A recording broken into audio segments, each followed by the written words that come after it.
conta do tempo, gente. O nosso segundo painel tem o tema Mais Valor para o ISP, as inúmeras opções de serviço. Para compor a mesa, eu chamo, por favor, a diretora de marketing em parceria da Associação NEO, Mônica Gandolfi.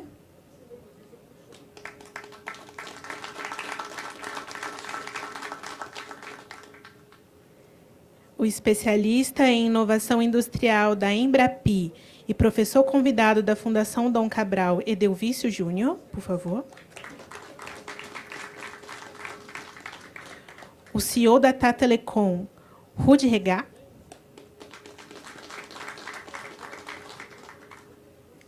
E, por fim, o nosso moderador, diretor administrativo da Abrint, Euclides Neto.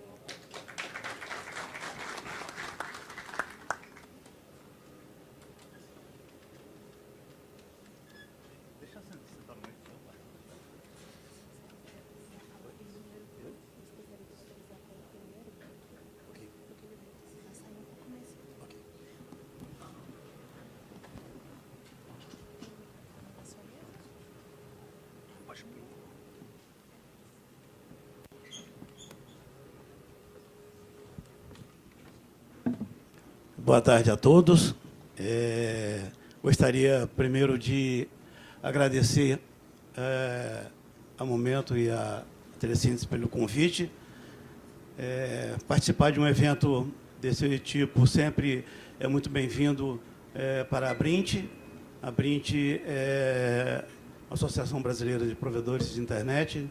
Estamos aí há bastante tempo no mercado trabalhando para os associados. Foi muito bom a gente ouvir no painel anterior da importância das associações dentro do cenário atual do nosso setor, brigando aí pelos grandes dores que nós temos com relação à relação com o governo, relação com as agências, as questões de poste, tributação, tudo isso. Tá? Também muito importante a questão do quanto a gente pode contribuir dentro de um corpo mais formado da união de todos os provedores. Né? Gostaria também de agradecer aqui a participação do Rudi, do Edelvício e da Mônica, que vieram aqui nos prestigiar com suas experiências e conhecimento. E é muito importante, a gente viu no painel anterior, né, dos grandes desafios e dos provedores com relação à questão de custos e todos esses problemas, mas também vimos as experiências e as necessidades da gente agregar valor aos nossos negócios. Isso é fundamental, e hoje a gente tem uma grande vantagem do USP de poder estar muito próximo do nosso cliente. Né? Hoje, há tempos atrás, a gente estava preocupado com construir rede, com tecnologia, como é que ia fazer isso, como é que ia fazer aquilo, mas esse momento, acredito que já é um segundo momento. Hoje, a nossa visão está mais em cima de estratégia, de negócios, de como agregar valor, de como a gente tem que otimizar a nossa rede, e por aí vai. Há tempo atrás, a gente fazia conta de quanto tempo o nosso instalador levava dentro da casa do cliente, quanto mais rápido e quanto menor o custo para poder você conseguir ser mais competitivo na hora de brigar com a nossa concorrência. Hoje, talvez, o cenário tenha que ser diferente.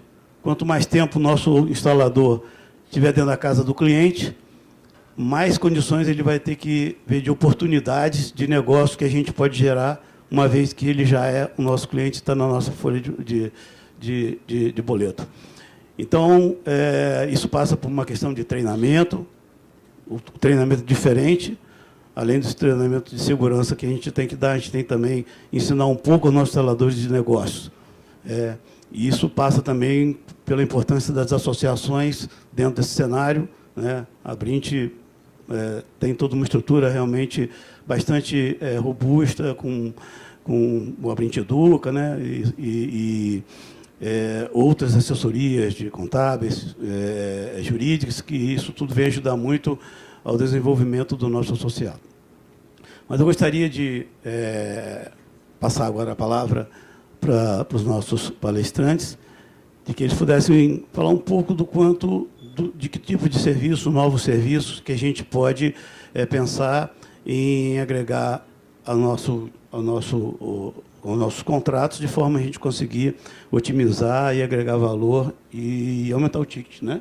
Que é um dos nossos grandes desafios. Por favor, professor Edilson. Bom, boa tarde a todos. Obrigado pelo convite da organização. É um evento muito importante do ponto de vista de discutir e deixar bem claro, eu não atuo na área de provedores. Eu vim falar sobre tendências, eu sou um estudioso do assunto. Onde eu trabalho, a gente sempre trata de inovação, ou seja, o que está por vir. Então, não esperem de mim, porque não é a minha área de atuação, que eu vá falar dos problemas atuais, que vocês entendem muito melhor que eu, né? Mas falar dos desafios que se apresenta com o que está por vir. Meu nome é Edovício Júnior, eu sou engenheiro eletrônico por formação e trabalho na Embrapi. Dentro da Embrapi, eu sou um dos coordenadores do Centro de Competência 5G e 6G e do Centro de Competência Open RAN, né, que a gente acabou de criar no Brasil, que são 2 projetos inovadores que vão desenvolver pesquisa e transpor pesquisa para a indústria, para o mercado e conhecimento na área de 5G, 6G e Open RAN. E na Dom Cabral eu sou professor convidado, onde eu dou aula realmente de inovação e formação de líderes inovadores. Antes de falar efetivamente das oportunidades e principalmente dos desafios que eu vejo que nós vamos enfrentar nos próximos anos, eu queria falar sobre um cenário muito triste que nós vivemos no Brasil e que tem muito a ver com o negócio de vocês. Nós estamos vivendo no Brasil uma exclusão digital, né? E ela está se propagando, ampliando e atingindo sobremaneira os menos favorecidos, né? A pandemia evidenciou isso. Os últimos dados mostram que a gente está cada vez mais separando os brasileiros e tolhindo ele dos direitos do conhecimento. A internet hoje, para mim, ela é um bem necessário, ela é um ativo que todos os brasileiros tinham que ter acesso.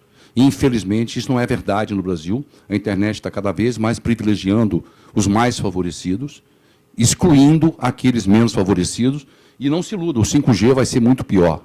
Com o 5G, se nada for feito, e está sendo feito, sim, algumas ações, mas a gente está longe disso. Eu acho que vocês têm um papel, eu já vi algumas ações da Brint, de algumas associadas. A exclusão digital no Brasil ela é muito grande. Nós temos mais de 20 mil escolas no Brasil que não têm acesso à internet. Tem um estudo da Fundação Lehman que mostra que boa parte dessas escolas, quando tem acesso, são acesso de péssima qualidade, que sequer permite que o aluno possa desenvolver. Nós temos um percentual imenso de lares brasileiros, eu até tenho um número aqui que eu chamei, que não têm acesso à internet, notadamente na área rural e na área menos favorecida. Nós temos um percentual enorme de brasileiros que sequer têm acesso à internet, né? Os números são absurdos.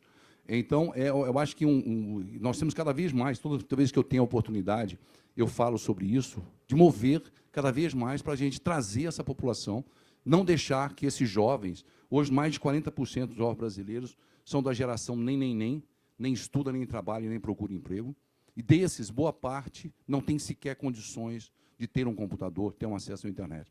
E o 5G, isso eu não tenho dúvida que vai aumentar mais ainda essa exclusão.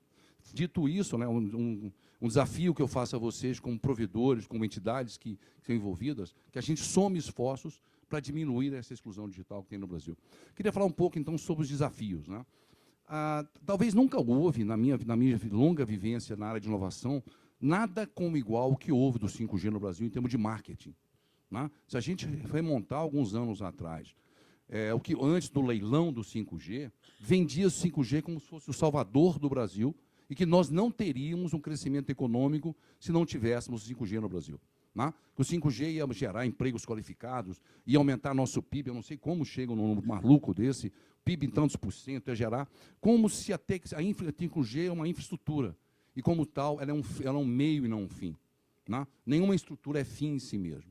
O importante é o que eu faço com isso, né? Então, a gente está vendo que, na verdade, o que está gerando é uma grande frustração dos usuários no mundo todo.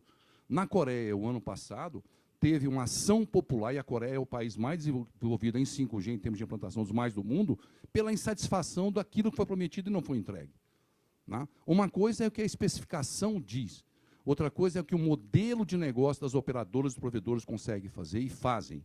Então, esse marketing todo desvirtuou um pouco do que é efetivamente o potencial do 5G e, mais ainda, quais são os desafios inerentes à implementação de redes de baixa latência. né? Porque muitos desses desafios não estão no edital e não estão na especificação. Um dos desafios, foi dito aqui, é mão de obra qualificada. Se a gente não tem hoje mão de obra qualificada em quantidade ou em qualidade para desafios normais de TIC, para infraestrutura de conectividade de baixa latência, menor ainda. Porque boa parte da nossa universidade não formam profissionais ainda com essa qualificação. Então, todos os senhores, e esse foi um desafio que as operadoras estão tendo que pagar salários a peso de ouro para reter profissionais por falta de mão de obra qualificada. Então, o 5G, na verdade, eu escrevi um artigo recentemente, onde eu chamo do copo meio vazio do 5G, aquilo que o 5G não é e nunca se propôs a ser. Né? Ele nunca se propôs a ser uma série de coisas que no Brasil se vendeu como sendo a solução de todos os problemas do Brasil. Né? Ou que a economia brasileira iria mudar. E, na verdade, o que a gente está vendo, nós estamos distante no mundo, não é no Brasil, de explorar o potencial do que o 5G efetivamente vai oferecer. Não sei se sabem, o 5G ainda está em pesquisa, boa parte do que veio do 5G ainda está sendo desenvolvido pesquisa. Tanto é que nós acabamos de criar um centro de competência no Brasil para desenvolver pesquisa em 5G e na nova geração, que é o 6G, daquilo que não existe ainda em termos de vida de normas. Então, a gente está longe de explorar o potencial do 5G. Aí vem os desafios. Né? Outra importante, o 5G só vai ser efetivamente no que tange a oferecer, eu estou falando agora de oportunidades, né? Aquele potencial que a norma oferece, quando o 5G ED estiver implantado, quando você tiver 5G na borda. Porque, do contrário, você vai ter mais do mesmo, um pouco mais rápido e muito mais caro. Né? Então, por exemplo, as primeiras implementações do Brasil DSS, eu não considero aquilo 5G. Aquilo é um 4G um pouco melhorado. Quando você vem para o 5G standalone, você sim já tem uma melhoria enorme de funcionalidades e, efetivamente, essa funcionalidade você vai ter de baixa latência quando você tiver as redes SA, que na boa parte do Brasil, e aí vem um grande potencial para os provedores, que é, pelo leilão da Anatel, a gente só vai começar a implantação das redes, notadamente SA, standalone, nas grandes cidades e capitais. Não? E as outras cidades ficaram num cronograma superior, mas quando você implementa o 5G, o SA, vem aí o grande desafio, que é como levar isso na ponta, né? Como levar isso no usuário final. Uma coisa é o que está na torre, outra coisa é o que chega no usuário final. E aí vem as oportunidades que eu vejo. Aliás, um dos grandes desafios que eu vejo que vocês, como provedores de internet, têm que ser, é deixar de ser provedores de internet. Né? É deixar de ser, no sentido, é ser provedor de serviços. Ser provedores muito mais além da conectividade. E esse é o desafio que as operadoras no mundo todo estão enfrentando. Deixar, porque a boa parte das frustrações surgidas no mundo com a implantação do 5G é que continuou se adotando um modelo de tarifação por dados e provedores de acesso. Quando esse não é o potencial que o 5G vem a oferecer, qualquer rede de alta e baixa latência. São serviços diferenciados, tá? Onde você tem aplicações diferenciadas, onde você começa a explorar, numa arquitetura de protocolos, as camadas superiores, são as camadas de aplicação. Outro desafio, e aí foi dito aqui no painel anterior, é quando você começa a entrar em aplicações críticas, tem que estar uma coisa muito crítica, que é a segurança. E isso é um desafio que as operadoras estão tendo, que elas vão deixar de migrar o seu perfil de engenheiro de teleco ou instalação de rede ou coisa parecida para profissionais de aplicação e de TI. Então, é uma mudança completa de modelo de negócio. Né? Então, se a gente vê, por exemplo, com o 5G na borda, para quem não conhece a tecnologia, o modelo 4G tradicional, eu tenho a estrutura em nuvem e eu acesso ao dado no modelo de nuvem. Esse modelo, para uma implementação de baixa latência, ele não funciona para muitas aplicações, devido à latência, que você perde a latência. Então, você começa a trazer o dado, seja ele na aplicação ou no armazenamento, para a ponta. Então, você começa a ter estruturas, sites de armazenamento de dados distribuídos. Isso quer dizer que as operadoras e provedores vão ter que ter estruturas de armazenamento de dados, centenas, milhares de estruturas de armazenamento de dados distribuídos. Não mais na estrutura de nuvem, necessariamente você vai fazer um modelo replicado. E aí vem a oportunidade do modelo de fibra ótica. Quem tem hoje implantação de FTTH no Brasil, FTTB, tem um grande diferencial de oferecer suporte de fibra para aquelas cidades onde não vai ter ainda necessariamente uma instalação, onde os operadores de rede vão implantar, porque aí eu vou chegar na casa, porque o grande desafio é como é que eu chego hoje no megabit e coloco na ponta do usuário o gigabit. Né? Com o GPON, por exemplo, você não vai fazer isso. Então, você vai ter que migrar a tua rede, eu vi alguns colegas falando aqui do WDM, você vai ter que mudar a sua rede na ponta, e essa ponta não é mais o usuário de acesso à internet. Essa ponta é o usuário de uma aplicação estratégica. É o cara de uma rede privativa. Outra oportunidade que o 5G traz é a possibilidade de ter redes privativas. Né? Você não precisa necessariamente depender de um operador para ter a tua rede. Outra possibilidade são aplicações críticas corporativas, que não mais vão depender de acesso ponto a ponto, porque não vai ser suficiente, mas onde eu vou ter que ter alto throughput no acesso. Então, não é a operadora necessariamente que vai oferecer esse acesso no usuário final. Então, o modelo de negócio muda completamente. O modelo de negócio não é mais tarifar o técnico, instalar um modem ou mexer com o cabo. O modelo é, como é que eu posso entrar no teu negócio? Isso quer dizer que os provedores de internet vão ter que trabalhar com algo que não é comum no modelo de negócio, chama-se inovação, chama experimentação, chama participar do modelo de negócio. Se vocês quiserem diferenciar o serviço de vocês, a conectividade não pode ser o maior fator de negócio de vocês. Ele tem que ser como é que eu tenho a aplicação, como é que eu exploro uma infra de baixa latência, como é que eu surpreendo não só no acesso, ou como é que eu sou seu parceiro de negócio no que tange ao desenvolvimento de soluções. Isso vai muito além da conectividade. Essa mudança de modelo de negócio é o que tem feito algumas operadoras no mundo serem bem-sucedidas e outras operadoras no mundo não serem bem-sucedidas no seu modelo de implantação 5G. Né? Por quê? Porque quando continuo tarifando por dado, continuo usando o usuário, olhando o usuário meramente como um acesso à sua rede, ele se torna igual à maioria. Né? Ele se torna igual a um concorrente. Então, nós temos, por exemplo, experiências como a American Tower, em alguns países como o Japão, como Coreia, né? Que já estão implantando FTTH, redes com 5G FTTH, com XR-GPON, para o usuário com 2 gigabits por segundo na ponta. Aqui em São Paulo, eu acho que já tem a conexão, a antiga conexão, mudou o nome, eu não lembro, já está fazendo isso. Esse é um diferencial que você começa a colocar na ponta do teu consumidor, seja ele um usuário residencial. Porque o grande usuário de uma rede de baixa latência, em termos de rentabilidade, não vai ser o usuário final, vão ser o corporativo. Né? O usuário game, que é um grande usuário de baixa latência, casas conectadas, ele não necessariamente precisa de uma baixa latência ou de um 5G Edge. O 5G Edge ele vai se prestar muito mais para usuários corporativos, para grandes plantas e para redes privativas. Né? Aí você tem um diferencial que é trazer para a ponta, e aí os sites são distribuídos, não é mais um provedor único, num ambiente onde eu chego na ponta com giga. Eu chego na ponta com giga, não com mega.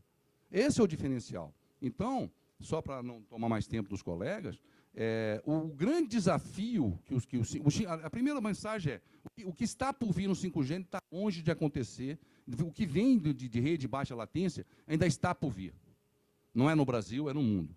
Muita pesquisa está sendo feita, a gente só vai ter efetividade no mundo naquilo que o 5G vai oferecer, efetivamente, com o 5G na borda.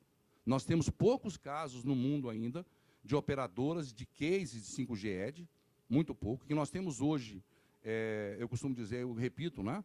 É mais do mesmo, um pouco mais rápido e mais caro. Né?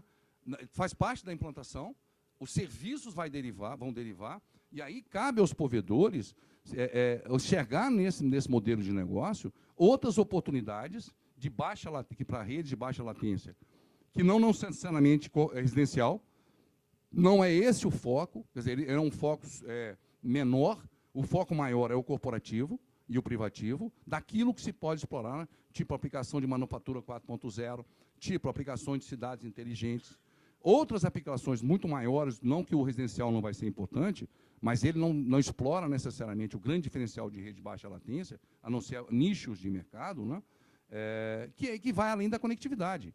Ele vai exigir serviço, vai exigir você ter profissionais de TI, profissionais de segurança, que vai além do cabista, que vai além do acesso, que vai além... Aliás, se tem uma área, eu sou engenheiro, que a gente usa sigla, é nessa área, uma coisa maluca, né? Você tentar entender todas as siglas. Quando você vai para esse outro mundo, você continua tendo siglas, mas você começa a falar de coisas críticas, como segurança, como aplicação, como redundância, como uma série de desafios que hoje boa parte dos provedores não estão habituados, não é parte do seu modelo de negócio, e quiçá das operadoras. Quiçá das operadoras. A gente pegar os grandes cases no mundo, a Vodafone é um case importante, vocês vão ver que ela mudou o modelo de negócio dela. Ela mudou completamente o modelo de negócio, para ser um provedor não só de conectividade, um provedor de serviços e de aplicações. Então, resumindo, não há profissional qualificado no Brasil, não há, e isso é uma deficiência que nós temos. O que nós temos, nós estamos perdendo. Então, esse é um desafio que cada um vai ter, né, de ter pessoas qualificadas e formar essa equipe e trabalhar com inovação, algo que vocês, talvez, muitos de vocês não estejam habituados, é começar a trabalhar em ambiente de inovação aberta, começar a trabalhar com desenvolvimento de cases com o cliente, né, ser parceiro do cliente no desenvolvimento do MVP ou do desenvolvimento de uma aplicação que vai além da conectividade. Esse é o serviço diferenciado, porque, no máximo, por acesso, vocês vão ser mais um, talvez com um pouquinho a mais de diferencial. Como eu vi até no painel anterior, dizendo que o cliente não era fiel. Nesse nível de margem, o cliente nunca vai ser fiel. Ele vai buscar o melhor serviço, o melhor tempo de resposta. Quando você se torna parceiro de usuário numa aplicação crítica, não é o menor preço que vai tirar você desse parceiro. Então, rapidamente, eu queria soltar. Eu tenho que sair, pessoal, desculpe, 10:05, então, se por acaso o painel for alongar, eu peço desculpa, eu não vou poder ficar. Eu peço desculpas. Ok, obrigado, professor.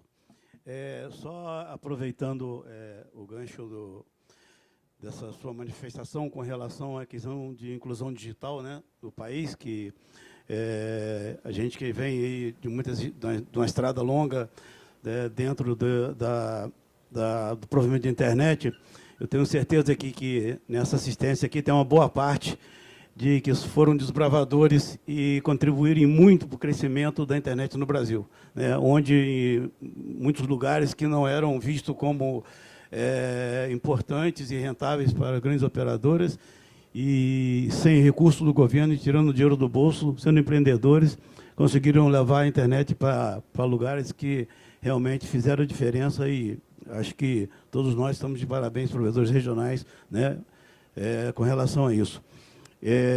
Aproveitando, então, já que só quebrando um pouco o protocolo, para não seguir, para que você não saia antes de eu te fazer uma pergunta, né? Eu faço agora a pergunta, depois eu passo a palavra para os outros assistentes. Hoje, como que está o movimento da indústria com relação a essa questão da inovação tecnológica? Eu sei que vocês têm um segmento na parte de tecnologia da informação, né? Como está o movimento da indústria nesse processo e se existe uma relação de provedores, né, de serviços junto com a indústria no desenvolvimento de tecnologias? Como que está hoje esse cenário? Bom, na Embrapia, a Embrapia é uma organização de fomento, mas o nosso fomento é um fomento não reembolsável para a inovação na indústria, especificamente, né? não no usuário, embora o usuário se beneficie. O que eu posso dizer é, nós temos hoje, no Brasil, grandes projetos desenvolvidos no Brasil, na área de conectividade, grandes projetos com fomento público e projetos de visão internacional. Em 5G, nós já temos hoje alguns projetos muito interessantes sendo feitos, desenvolvimento de soluções no Brasil, e esse é o fomento que a gente faz, de conectividade, onde transpõe para a indústria. Então, o nosso cliente é a indústria que depois desenvolve produtos para o mercado, né? Com relação ao usuário final, não, a gente não atua, né, nessa área, mas para a indústria, sim, existe. E esses dois centros de competências, rapidamente, que eu não falei, a gente vai desenvolver pesquisa no Brasil em 5G, vai formar e capacitar mão de obra qualificada em 5G, 6G e Open RAN. Eu não falei do o Open RAN vai trazer uma oportunidade enorme, não só para desenvolvedores de soluções. O Open RAN você virtualiza a rede, né? Você sai da arquitetura proprietária, do rádio, e você começa a trabalhar com especificações abertas e virtualizadas. Então, portanto, você permite o desenvolvimento de aplicações que hoje são inerentes às soluções proprietárias e permite desenvolvimento de serviços. Um outro centro de competência que a gente criou foi de Open RAN, para acelerar a adoção de Open RAN no Brasil, né? Então, o mundo todo está caminhando para Open RAN. Quem é dessa área e não conhece, eu sugiro que comece a investigar o Open RAN. O Open RAN, você sai da arquitetura proprietária dos provedores de rádio e vai para uma solução aberta. Em breve, a gente vai, quando eu falo, talvez não no ano que vem, mas em breve, a gente vai ter soluções Open RAN no Brasil. Isso abre um potencial enorme de rede independente da arquitetura e da topologia de rede, isso está sendo feito, tá? Mas não para o usuário final, não para o provedor especificamente. Obrigado. Eu vou passar a palavra, então, para a Mônica, né? Por favor, Mônica.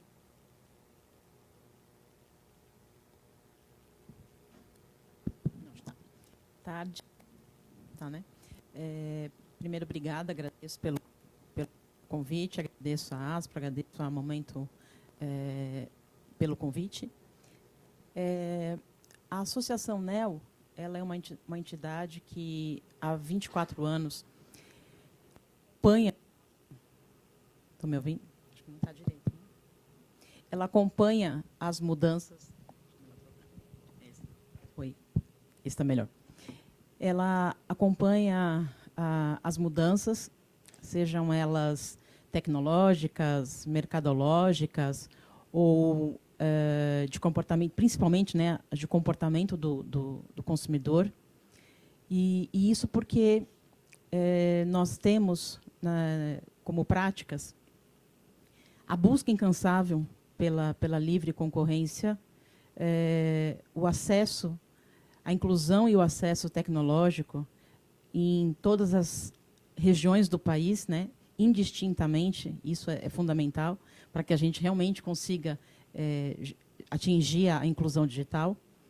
E nós buscamos, né, nós propiciamos para os nossos associados serviços e conteúdos. Nós acreditamos que o provedor regional ele tem, sim, uma importância fundamental na inclusão digital.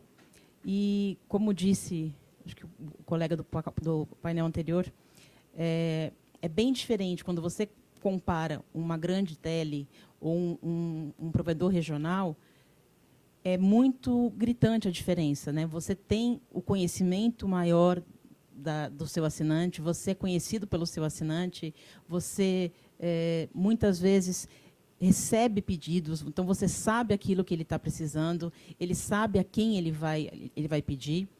E, com isso, a ANEEL sempre teve como foco de atuação a viabilização de serviços. Inicialmente, fazíamos negociação de canais, e hoje nós ampliamos, a ANEEL ampliou para todas as telas. Então, hoje nós fazemos negociações de serviços, de plataformas, de conteúdos, porque nós acreditamos na prestação do serviço, a importância da prestação do serviço para que você consiga fidelizar, reter, conseguir manter o seu assinante satisfeito.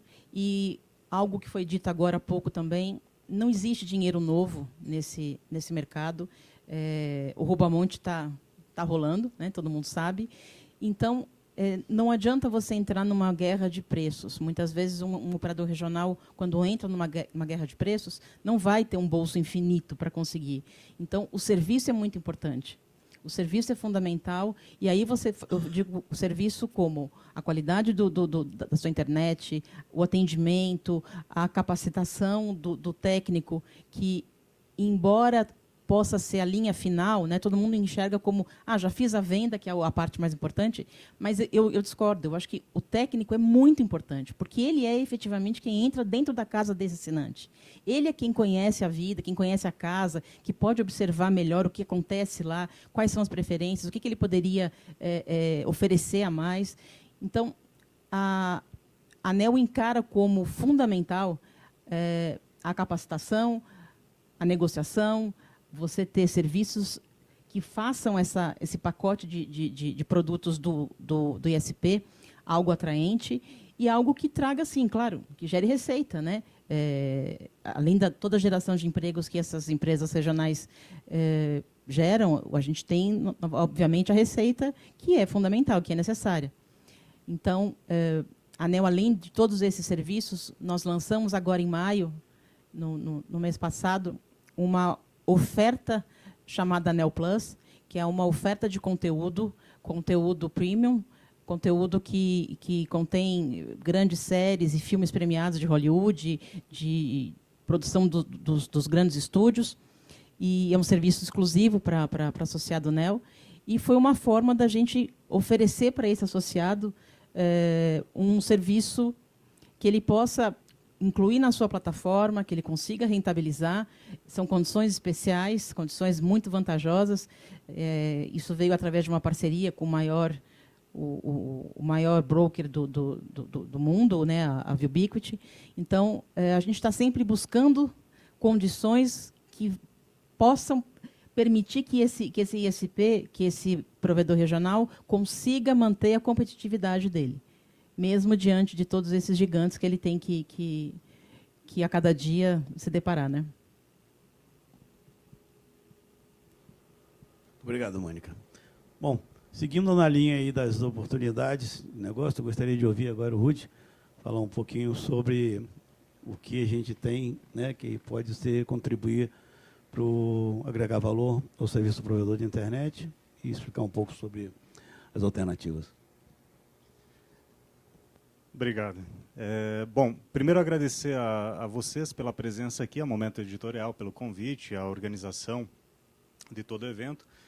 E essa é uma pergunta de $1 milhão, né? Como fazer para agregar valor ao negócio? Bom, a resposta talvez comece já na presença de vocês aqui, né? Esse tipo de evento, ele estimula, ele desperta a busca de resolução de alguns problemas. E nesse contexto, então, eu me apresento. Meu nome é Rudinei Gerhardt, as pessoas me conhecem como Rudy, é mais simples, é mais fácil, né? E o nosso movimento ele começou em meados de 2021, quando a gente encontrou um problema, né? Conversando com um dos maiores desenvolvedores de ERP do mercado, nós identificamos que esse movimento de consolidação de provedores trazia um risco para o pequeno, médio provedor, no sentido de não conseguir se manter competitivo e talvez até desaparecer do mercado, coisa que eu não acredito que vá acontecer, mas é um risco. E eu explico por quê, né? Naquela altura, a gente falava do leilão 5G, como bem posto aqui pelo professor. O 5G ele é utilizado hoje como um papel de presente, né? A gente embrulha qualquer coisa em 5G e fica bonito, e acaba se vendendo isso muito bem. Mas a gente falava disso naquele momento do leilão 5G, como fazer com que os provedores de internet, esse era o nosso problema, esse era o nosso dilema, pudessem participar do movimento do 5G que vinha acontecendo no Brasil, que é uma grande falácia, eu concordo com o professor, mas vende, né? Isso vende, são narrativas aí que acabam gerando um efeito manada no mercado. Enfim, então nós entendemos que para participar desse processo nós deveríamos ter espectro, nós deveríamos entrar no leilão, nós deveríamos constituir uma entidade capaz de competir com as grandes operadoras ou com as operadoras regionais, que também são grandes operadoras, né? Quem venceu o leilão hoje não tem nada de pequeno, apesar de ter o nome pequenos prestadores, não tem nada de pequeno, né? E nós fomos. Então, naquela ocasião, a gente constituiu uma SPE aí, com em torno de 300 provedores e entramos no leilão. Enfim, participamos de alguns lances, e finalizou o leilão, não tivemos êxito, né? Nós fomos muito intensos antes do leilão, defendendo teses de que a frequência dos 700 MHz sozinho não parava de pé, e a de 3.5 nacional sozinho não parava de pé. E contratamos grandes especialistas do mercado para nos ajudar a defender essa tese, né? Um deles até estava aqui conosco, o Caio Bonilha. Enfim, mas para aquele momento não fomos ouvidos, né? Hoje existe uma lucidez no mercado em que consegue perceber que a nossa tese ela faz sentido. Palavras do Alexandre Garcia, naquela altura, meados de setembro de 2021. Eu nunca ouvi e nem vi um movimento de empreendedores, empresários regionais que desenvolveram um trabalho magnífico, né?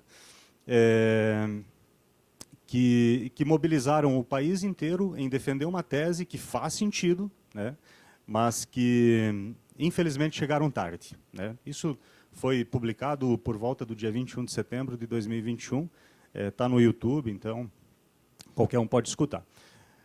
A gente não desistiu daí e partimos pro para o prático, né?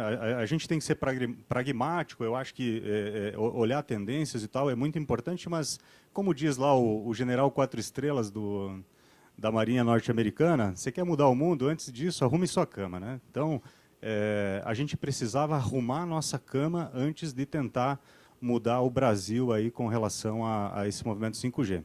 E foi isso que nós fizemos. Então, nós constituímos uma MVNO coletiva, uma MVNO que permite que todo e qualquer provedor possa participar e começar a vender o seu primeiro chip de celular para testar o que é isso, para ver o que é isso. Não é simples você fazer essa transição do modelo de banda larga para o modelo de mobilidade. E por que mobilidade, né? Primeiro porque 80% dos dispositivos hoje que acessam a internet no Brasil. Muitas pessoas já nem têm mais computador, notebook, nada disso, e acessam exclusivamente pelo seu smartphone. E pelo smartphone você precisa ter esse roaming automático quando você sai da sua casa e precisa continuar conectado. Então, ter mobilidade dentro do provedor é fundamental à sobrevivência aí do médio e longo prazo, e eu concordo com o professor no que ele diz que o ISP, o Internet Service Provider, ele precisa se transformar num num Application Service Provider, né, num provedor de soluções e aplicações, porque aí que está o valor, e aí é que se encaixa, então, com o tema desse debate aqui, né? Como que agrega valor numa operação? Agrega valor você dando aplicação, você dando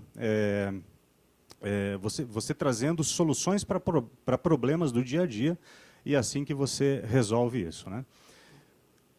Bom, então nós montamos uma operadora que chama TA Telecom, na qual eu dirijo, e essa operadora ela tem algumas teses um pouco diferentes do que se estabelece por aí. A primeira delas é que é uma marca única nacional. A gente se posiciona de forma muito parecida com o que o mercado já convencionou como padrão. O que é padrão na telefonia móvel hoje do Brasil? Vivo, TIM e Claro. Né? Se você perguntar para 100 pessoas, 101 vão te dizer que Vivo, TIM e Claro são as operadoras móveis, né? Dificilmente vai ter uma operadora móvel virtual, uma operadora regional lembrada nesse negócio. Então, a gente tem que se posicionar dessa forma. Seria muito custoso você tentar reinventar a roda. Então, nós vamos nos posicionar exatamente como o mercado está acostumado, com uma marca única nacional, uma marca altamente capilarizada, presente no Brasil todo, e que possa estar dentro do provedor, né? Possa conjugar todas as qualidades que o provedor tem lá no atendimento, no relacionamento, na proximidade, na capilaridade, na velocidade do atendimento, mas com essa reputação de marca nacional, essa cobertura nacional, essa capilaridade de atendimento. Caso eu saia daqui, vá para Fortaleza, perca o meu SIM card, eu consigo bater na porta de alguém lá para recuperar um SIM card. Coisa que um operador regional começa a ficar questionável nesse sentido. Então, acreditando nessa tese, nós constituímos essa operação móvel. Mas o produto móvel ele não vai salvar o provedor por si só. O que trouxe o provedor até aqui foi uma competência excepcional, muito útil no que diz respeito à qualidade técnica, né? Então, se você for ver por favor, quem é provedor aqui? Levanta a mão, por favor. Então, provavelmente, a qualidade que definiu o sucesso de vocês até hoje foi uma qualidade técnica, a qualidade de construir infraestrutura.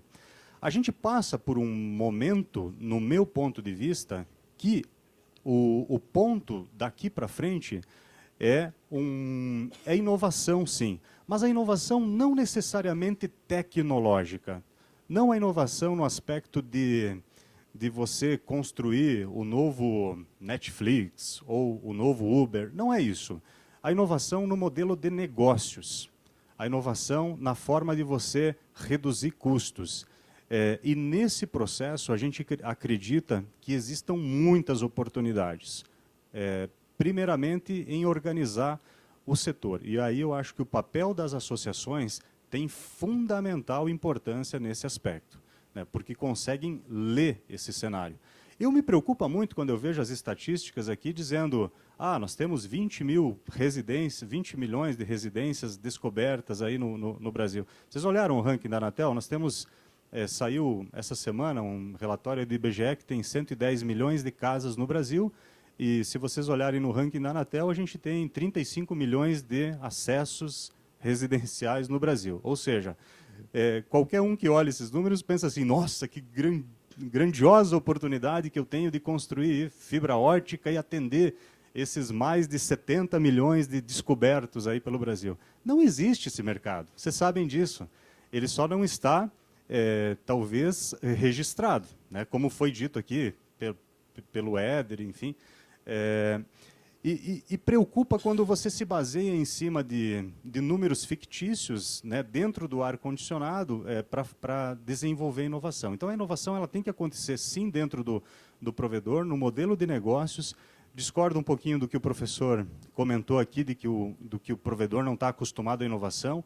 Eu trabalho com provedores já há um bom tempo e vejo que os provedores inovaram muito em construir infraestrutura para levar a fibra ótica nos mais distantes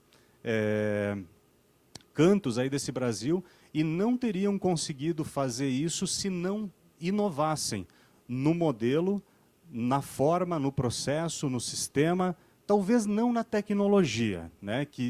Talvez esse seja a conexão que sempre se faça. A inovação é tecnologia, é TI, não é isso, né? A TA Telecom, por exemplo, ela é um fruto de uma inovação, mas é uma inovação social, não é uma inovação tecnológica. O nosso produto telefonia móvel não tem nada de muito diferente do que a TIM, Vivo e Claro oferecem. Agora, o modelo, como a gente oferece, isso sim é inovador. A gente estabelece e continua mantendo o contato lá com o cliente da ponta. Enfim, é um assunto que me empolga muito, me interessa muito, estudo muito essa linha do desenvolvimento de valor e, só para finalizar, o valor ele está atrelado à qualidade das pessoas que estão com você, no seu provedor. Tá? Se você tem pessoas boas, você provavelmente desenvolve valor. Se você tem pessoas medianas, você acompanha o mercado. Se você tem pessoas ruins, você deteriora o valor da sua empresa. Tá? Nós não somos uma empresa de telecom que atende pessoas. Nós somos uma empresa de pessoas que atende telecom, que vende telecom. Quando a gente começa a entender isso, começa a entender como desenvolve valor. Né? Porque são as pessoas que inovam. E elas precisam, primeiro, terem condições de fazer isso, poderem e quererem, terem um problema efetivo para resolver e terem muita resiliência para que isso aconteça. Né? Então, o desenvolvimento de pessoas, sim, ele é fundamental para que você venda melhor, atenda melhor e de fato, comece a construir valor dentro da sua empresa. Obrigado, Rudi. Mônica, antes que a gente abra para a plateia, hoje com relação aos... Eu queria que você colocasse assim, quais são os principais desafios, né, de um provedor para conseguir inovar e conseguir oferecer novos serviços dentro da sua ótica?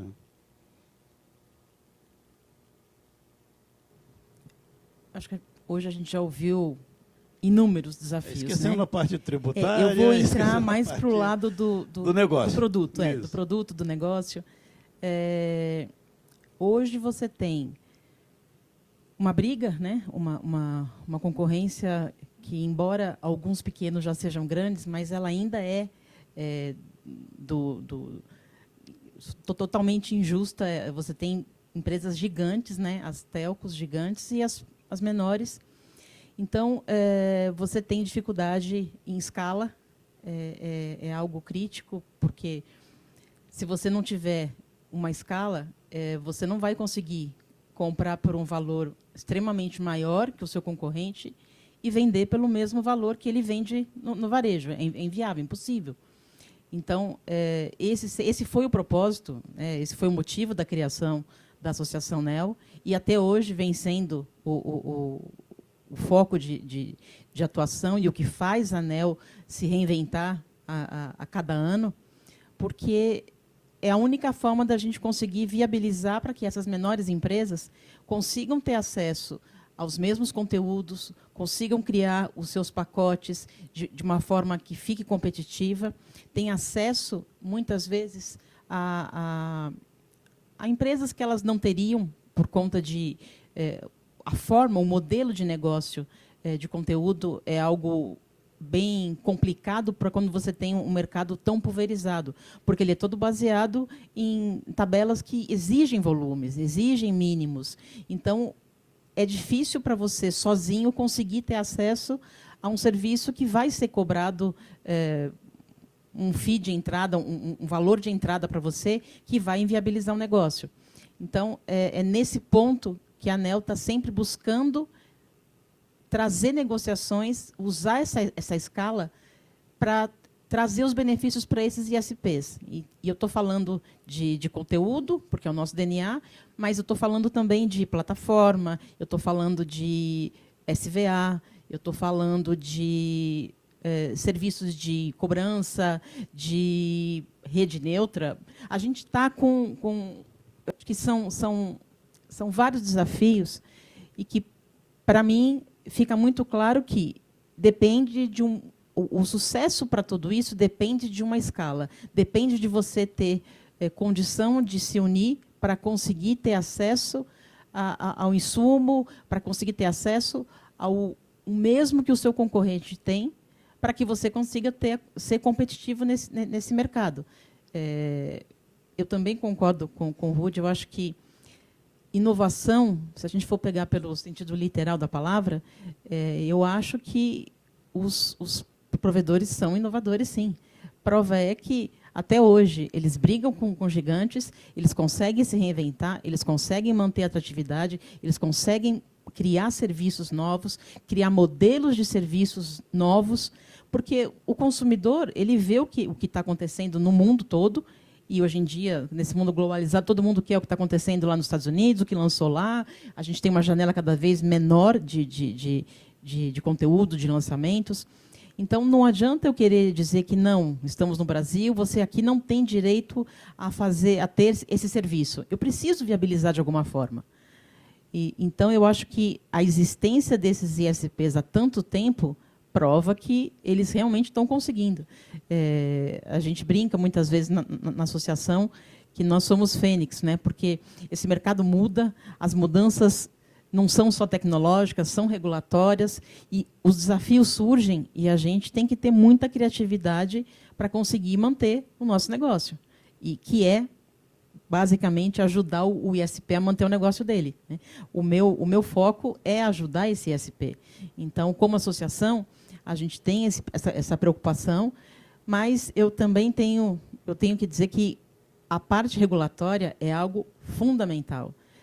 A ANEEL hoje atua muito, tem especialistas, consultores, a gente tem uma atuação que foi obrigada a ser incrementada e que faz todo sentido.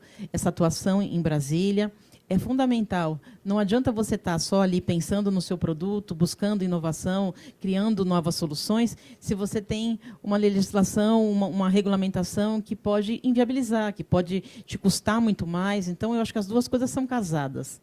O desafio de serviço para você atender a demanda do consumidor, ele vem casado com todos os outros desafios, tanto de infra quanto os regulatórios. Eles andam juntos. Ok, obrigado.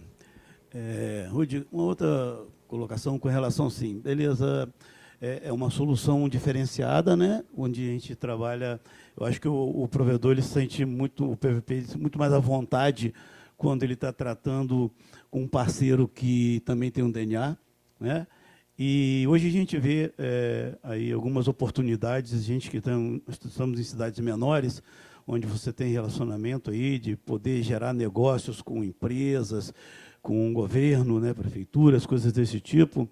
Então, assim, é difícil a gente implantar uma solução, né, por exemplo, de regional de telefonia móvel dentro de um cenário de pequenas cidades? Sim e não, né? Eu sempre brinco com alguns amigos, colegas provedores, que em muitas das cidades existem algumas autoridades, né? O prefeito, o delegado, o juiz, o padre e o dono do provedor, que acaba tendo aí talvez um dos maiores contatos, talvez atenda aí 80%, 100% da cidade. 100% é difícil, né? Mas eu já conheci pessoas que atendem 80% das suas cidades. E isso facilita. Então, respondendo, isso facilita, né? Então, essa porta, isso ajuda muito. Esse relacionamento, ele tem muito valor, né? Mas tem alguns empecilhos, né? E aí, o primeiro empecilho é a gente não entender o significado da palavra valor. Eu quero agregar valor para a minha empresa, para o meu produto, né? E como é que eu faço isso? Qual é o primeiro passo que você faz para agregar valor a alguma coisa? Essa é a pergunta que tem que ser feita. É você entender o que a tua persona, o que o teu cliente, o que o teu público quer. Esse é o primeiro ponto. Não adianta você inventar, trazer a nave espacial aqui do Elon Musk e dizer que vai dar um passeio na estratosfera se contratar a banda larga do teu provedor, porque isso é excepcional, mas talvez não tenha valor para aquele público, né? Então, o primeiro ponto é entender efetivamente o que a tua persona, o que o teu cliente quer.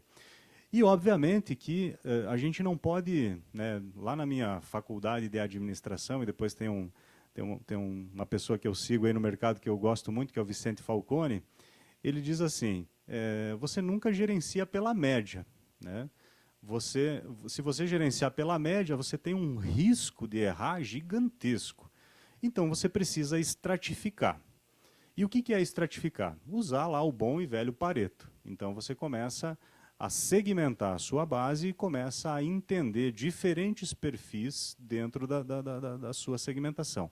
E dentro desses diferentes perfis, né, que são estratégias de CRM, você começa a entender o que esses clientes querem, né, qual é o valor atribuído ao teu serviço que, de fato, vai te diferenciar.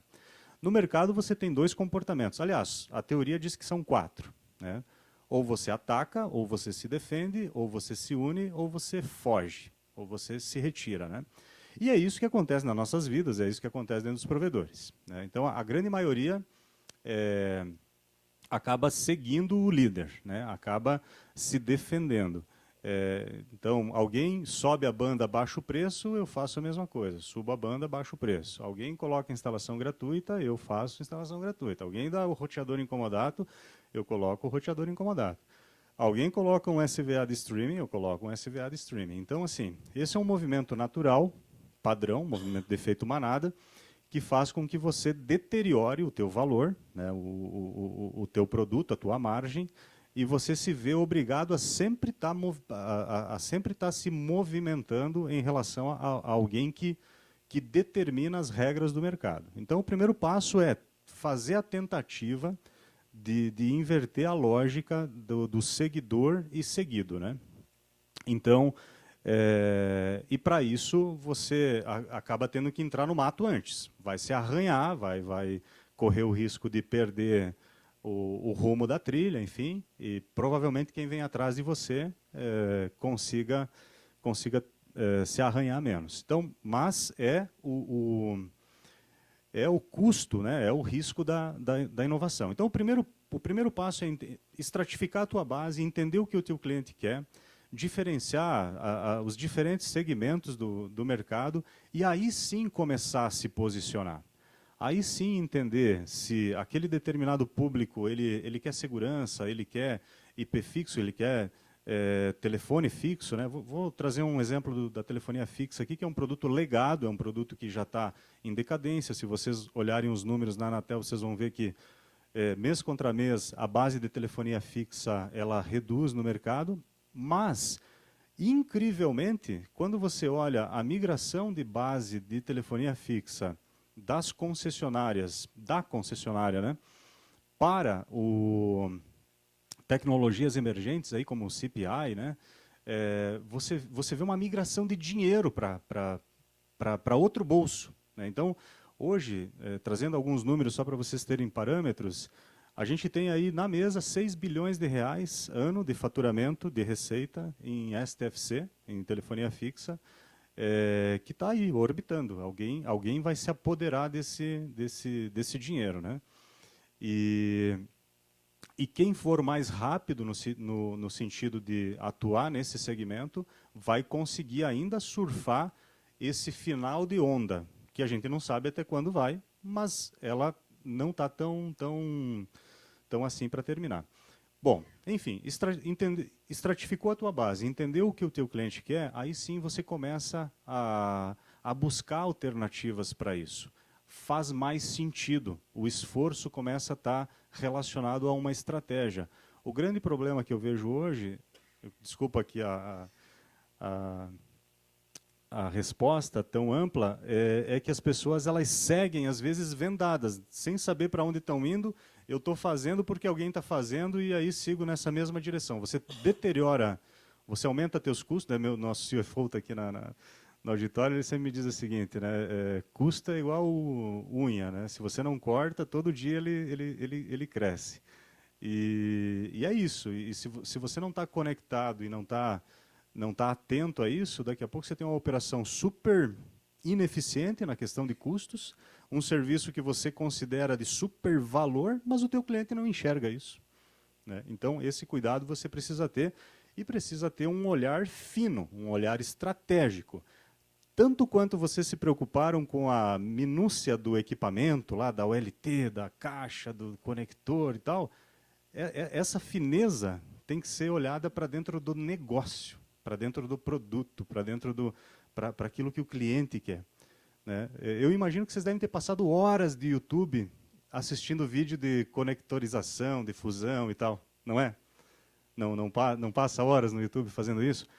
Gastem esse mesmo tempo vendo vídeos do Vicente Falcone, falando de negócios, falando de estratégia, falando de valor. Eu tenho certeza para vocês que vocês vão conseguir ter o estalo, né, o tropeço de sorte que precisa para conseguir entender um pequeno passo de valor. Não existe bala de prata. Você não tem assim, vou dar um grande tiro aqui e vou conseguir resolver meus problemas. É um depois do outro. Assim, é uma sucessão de pequenas e boas práticas todo dia. Ok, muito obrigado. Isso é uma preocupação foi uma preocupação bastante grande, onde que você antes ficava muito preocupado ligado à parte técnica, né? E agora a gente tem percebido, inclusive nos eventos que a gente tem feito da Abrint, hoje as plenárias e o que é discutido, né, está muito mais focado a nível de negócios e estratégias do que efetivamente, né, nas configurações aí dos microtiques da vida, né, que foram muito importantes no momento da vida de cada um deles. Bom, tem um minutinho para perguntas? Alguma pergunta da plateia? Bom, vou então agradecer aos colegas palestrantes e agradecer